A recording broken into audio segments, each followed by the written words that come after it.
जब हुकूमत बादशाह की थी मौलाना साहब, बड़ा सरल प्रश्न है लेकिन इसका उत्तर आज तक मुझे कोई नहीं दे पाया। मैं आज से थोड़ी नहीं प्रश्न उठा रहा हूं, 35 साल तो मुझे हो गए उठाते हुए इस प्रश्न को, और देश के दुनिया के तमाम आलिम मेरे साथ जुड़े।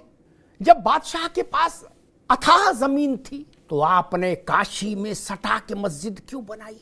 मथुरा में जन्म स्थान पर ईदगाह क्यों बनाया? आपके पास तो पूरा ब्रज खाली पड़ा था। सलीम चिश्ती की जहां दरगाह बनाई है वो इलाका पूरा खाली पड़ा था, वहां ईदगाह बनाते, दुनिया की सबसे बड़ी ईदगाह बनाते। काहे को बनाई भैया? सटा सटा के क्यों बनाई? सटा सटा के। इस बात का उत्तर हमको आज तक किसी ने नहीं दिया।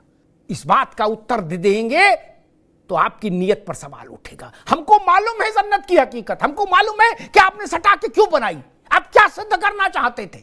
आप भारत के माथे पर लात रखकर खड़े होना चाहते थे, आप भारत की छाती पर लात रख के खड़ा होना चाहते। कोई विद्वान मुझे बता दे कि विश्वेश्वर महादेव के आंगन में आपने वो छोटी सी मस्जिद क्यों बनाई? पूरा काशी खाली नहीं था क्या? और जहां आपने मस्जिद बनाई वहां मुस्लिम आबादी भी नहीं है, घनत्व तो नहीं है। उससे कई किलोमीटर आगे जाके मुस्लिम आबादी है काशी में, बात मैंने पहले भी उठाई थी। वहां क्यों नहीं मस्जिद बनाई जहां नमाज पढ़ने वाले थे? मथुरा में आपने जहां ईदगाह बनाया वहां मुस्लिम रिहायश का घनत्व तो नहीं है मौलाना साहब। जहां घनत्व तो है वहां क्यों नहीं बनाया? दिल को बहलाने के लिए भाईचारा अच्छा है मौलाना साहब, ये नहीं चलेगा ना, ये गंगा जमुना दोनों नहीं चलेंगी। मैं उत्तर देता हूं, सटा के क्यों बनाई? आप भारत की आत्मा को घायल करना चाहते, आप भारत की मर्यादा को तार तार करना चाहते, आप भारत के आत्म तत्व को लहूलुहान करना चाहते थे, आप भारत की आध्यात्मिक चेतना के पवित्र दिए को बुझाना चाहते थे। वो हालांकि आपके लिए संभव नहीं था लेकिन आपकी कोशिश थी। आप रामकृष्ण और शंकर को नहीं जानते थे? जानते थे। भारत में उनकी स्थिति जानते थे, उनके प्रति श्रद्धा अध्यात्म की चेतना को पहचानते थे।